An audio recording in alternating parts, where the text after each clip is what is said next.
how do you build your social capital? You earn it. You put in the hard work, post yourself, you put yourself out there. You got to get uncomfortable.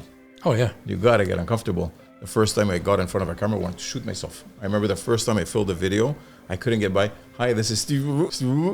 And that took 3 hours. Wow. It was horrible. I was like, I'm not made to be in front of a camera. This is not for me. You still have that video? Yep. At some point, you should post it. Look where I said, like, look at the Malaga here. Yeah, so that was absolutely horrible.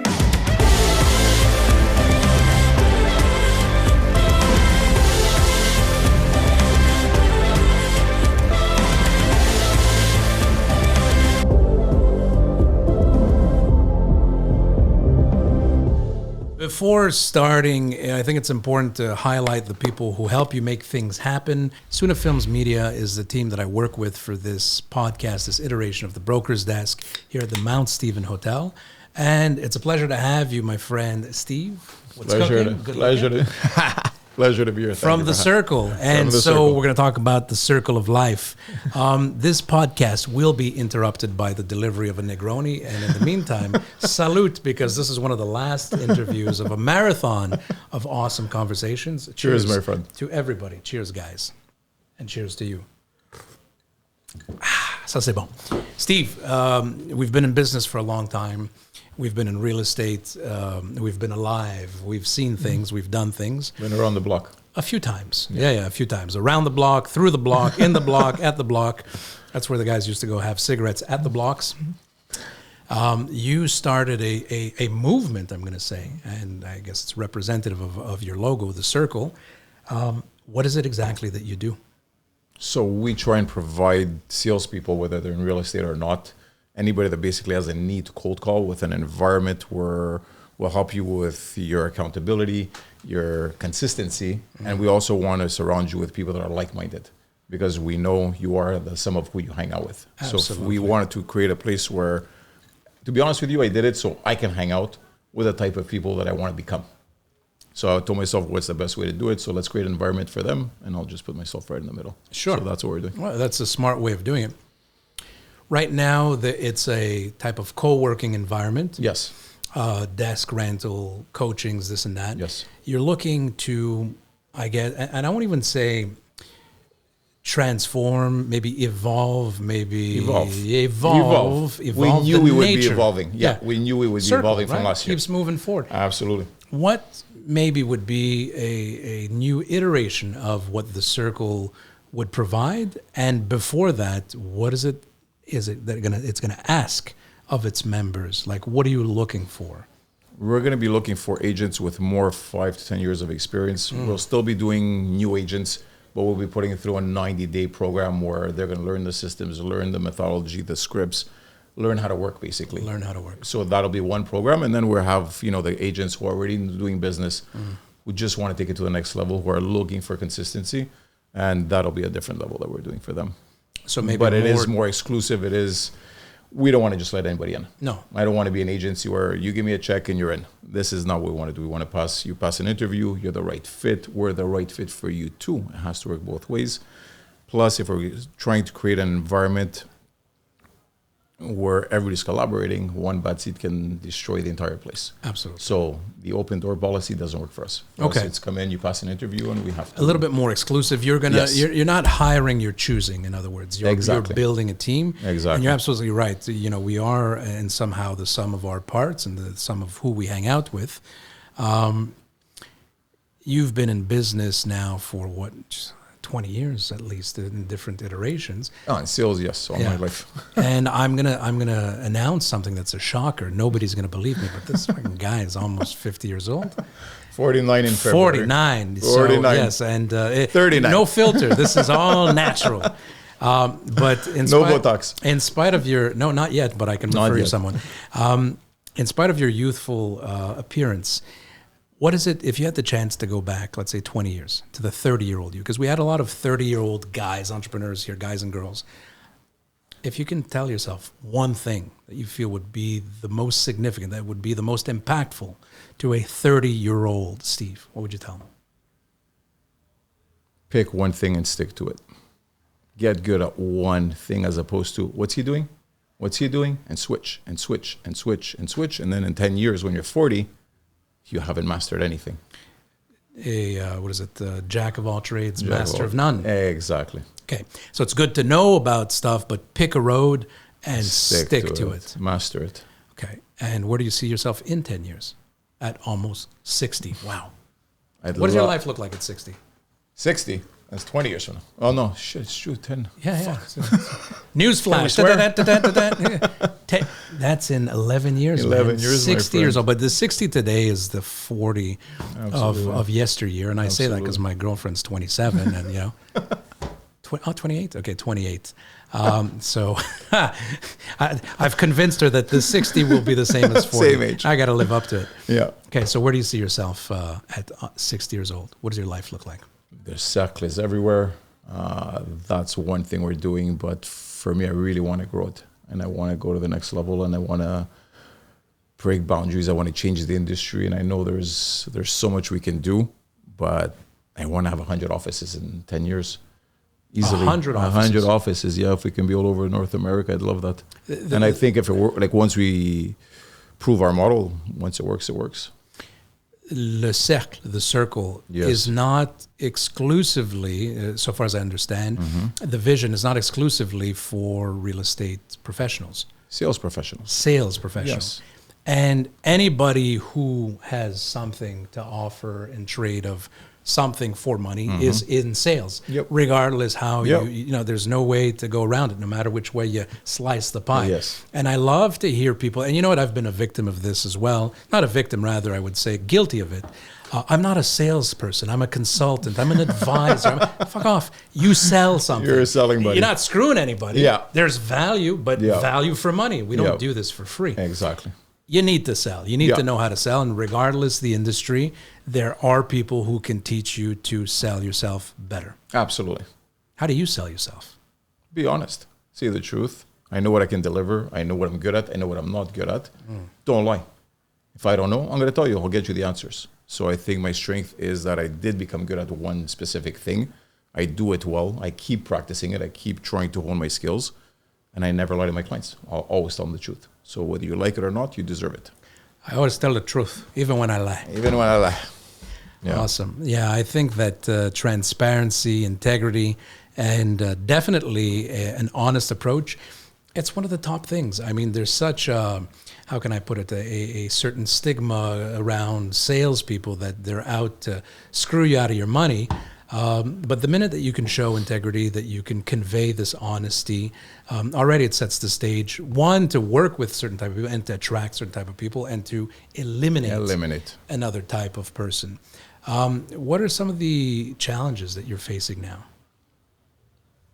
Right now in the market, if we're looking at real estate, it's numbers going away. Phone numbers are becoming less and less scarce. There's less residential landlines. The do not call list is an issue that never was before.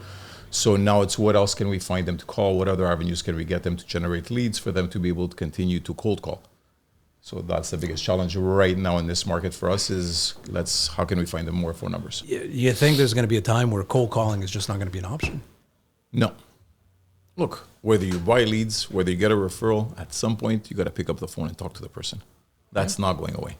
Real estate is what we're doing now. Relational, face-to-face. At one point you're going to have to talk, and we're just going to teach you what to say and how to say it. So maybe just the medium that you're going to use might change, the way you're going to use it change, but the basic stays the same. Yeah, whether they DM you on Instagram or they pick up the phone or they text you or I'm talking to you. And I need to know what I want to ask you. I need to know what I want to know. There's a way to do it. Can you teach someone to sell if you don't have it instinctively? If you're not a natural born killer, can you I have the answer for that. So I did my class in 2010. Guy I went to school with went straight into coaching. Went right into Mike Ferry, did very well, continues to do very well. I'm sure you know him. And I did how much is it a month for coaching? Like $1,000 US. Yes, I did crazy. There's no way. It's a scam. I don't want to know nothing. I'll do it on my own. So I did that until 2016.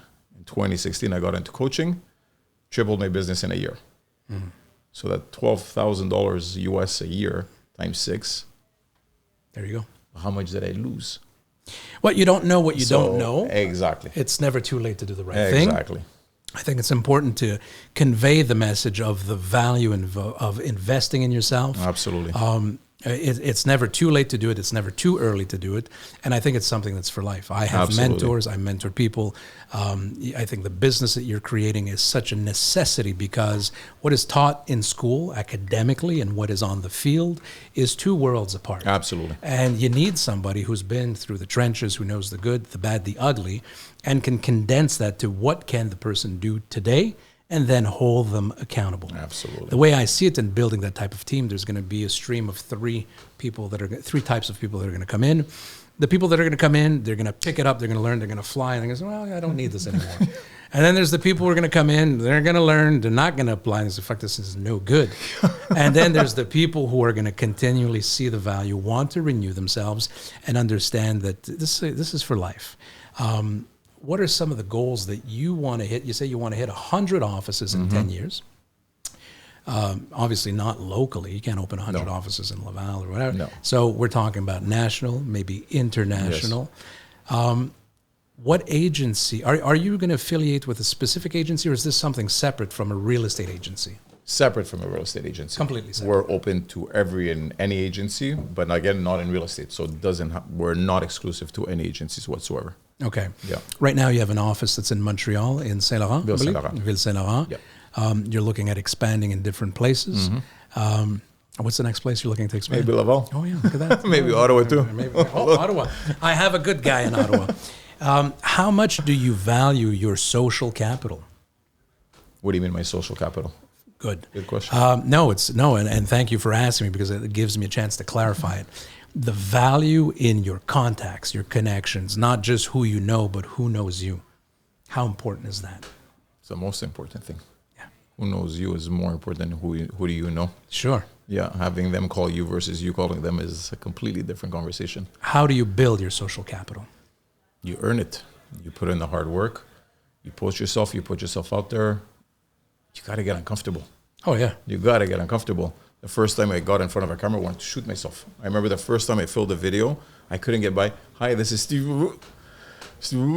And that took 3 hours. Wow. It was horrible. I was like, I'm not made to be in front of a camera. This is not for me. You still have that video?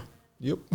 At some point you should post it. Look where I said, like, look at the Malaka here. Yeah, so that was absolutely horrible. Malaka in Greek is professional. That's professional, what it means. Yes. So that was absolutely horrible. Okay. Fuck it, do it again. Same thing when I picked up the phone. Yeah. Had 9 people listening to me that were coached, that were experienced agents for 10 years of prospecting. Do it again. Do it again. Do it again. How do you keep doing it though? When you keep hitting a wall, what has allowed you to keep doing it again? As long as I believe the process works, I'm not looking for the daily reward. Okay. I know that when I started the year, my first year in cold calling and being coached, I finished, regardless of how many transactions I did, no matter whether I tripled or not, I had more skills at the end. I was a different agent. And that's what I tell everybody. Your goal should not only be transactions, how much money did you make? When you start coaching, where are you going to be next year? What does that agent look like? And the year after that, you're no longer. If you're the same person, you're the same agent, the same skills, and a year from now, and you made $500,000, this is not impressive to me.